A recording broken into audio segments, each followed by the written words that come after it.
All right, what's poppin', everybody? It's your boy Armon, and we're back with another video. Get in here, get in here. It's time to get into some things, okay? So I wanted to add a little bit more punch to the platform. And, we're just kind of keeping it consistent with like the look, the vibe, the black t-shirts. And I just kind of wanted to also, the lighting.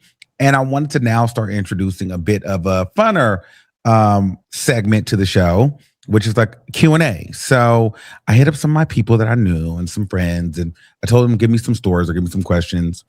Now I changed some of the names and some of the ages and locations, but the stories are valid. All right. So we got 3. So we're going to get into the questions, and then, I'll give my advice. And you guys are more than welcome to email me or DM me some of your questions too for the segments, and we'll do the same for your names as well.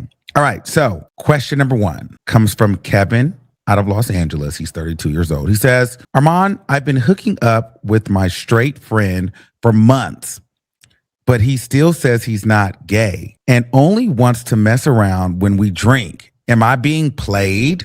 Oh my God. So here's the thing. I would say yes and no. Here's the thing. I feel like I've been in this situation before. These guys, especially now, they're saying that they're not gay, but they do gay stuff. Like they will sleep with a guy, they will mess around with a guy, or they'll do sexual things with men under the guise of, hey, I was drunk that day, or I was high, or it was really a long night. I do think that you will eventually get played. I do think, here's the thing. He's messing with you because he is attracted to you, but he's not ready to commit to that attraction. He more than likely has a girlfriend or a baby mama or many of them. However, if you don't nip it in the bud, you'll find yourself spending a lot of money for that hangout. Trust me, I've been there, because you get addicted to being around the guy, the straight guy. It's a good time. But when he's sober, he's more coherent and he's more on guard with his sexuality. So you'll find yourself drinking more, partying more, staying out longer, and honestly, you'll find yourself footing the bill because you want that attention. You want to be around him. So the only way that you get the attention, the affection when you guys are hanging out is when he's under the influence. So I think for your pocket sake, I would try to dial it back as much as possible. Try to have him over when he's sober. And don't do any alcohol. If he doesn't mess with you or doesn't want to interact with you in that way, then yes, you are being played in a sense to where he's not going to fully be able to commit. I think a lot of times, us as gay boys, we be wanting the relationship, we be wanting the commitment, we be wanting the intimacy, but they don't want that. They want to kind of fill out their curiosity, but they have to be inebriated in order to do so.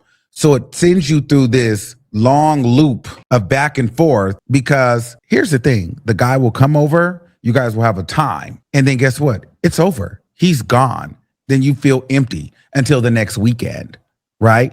Then you got to buy drinks again. You got to go out. You got to get him drunk. But that gets old after a while. And then you got to hear him talk about his girlfriend or his baby mom. And then you're like, you know what? I just want to do something regular. I want to like you and I want you to like me, but I don't want to have to be stuff to do it. So I wouldn't say you're being played like you're being used, but you are kind of being used because he's not going to ultimately give you what you want. So I think dial it back, because if you guys are only doing it when he's drunk, then that's the only time you're ever going to get it. And it's going to get old for you.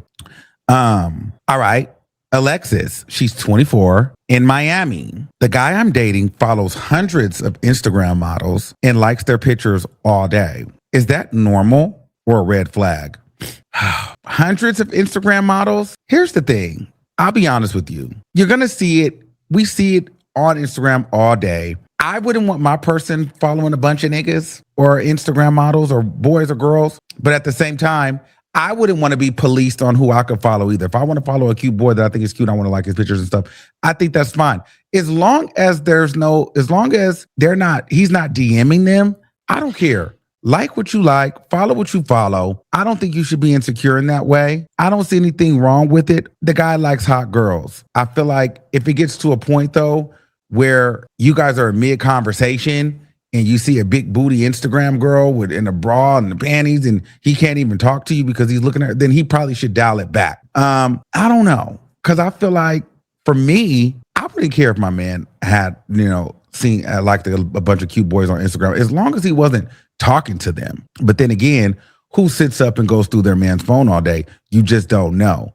So I think there should be a balance. But if you press the issue, like, why are you following these girls? Why you keep following all these girls? Then he's going to feel like he's locked up and in jail. Then he's going to be sneaking to do it.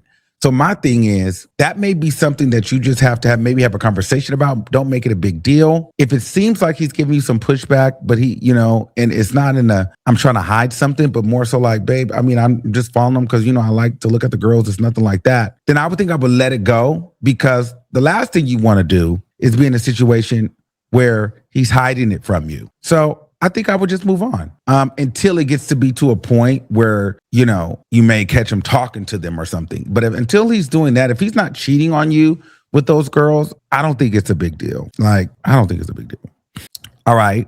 Andre in Toronto. Is it better to be single and peaceful, or in a relationship that feels like constant work? I don't personally feel like a relationship should always feel like constant headache or stress, but you're always working because you're always trying to grow. And I think a lot of the time people think that the grass is greener on the other side, number one, or I think a lot of us think that we have all the time in the world, and you'll look up one day and you'll have more days behind you than you have in front of you. And because you've always thought you can move on to the next thing and the next thing and the next thing, you wake up and everybody else is happily married, in relationships, and you're single and lonely. So I think when you find a person, you unpack their baggage, you see if that is something that you can deal with, and you make it work to the best of your ability in the best way that you can. I think the biggest mistake people make is thinking that they're going to find a perfect person. Every person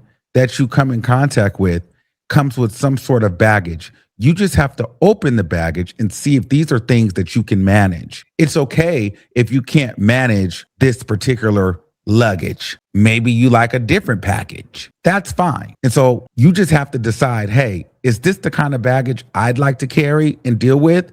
Because everybody's going to come with some. Even you are going to come with some.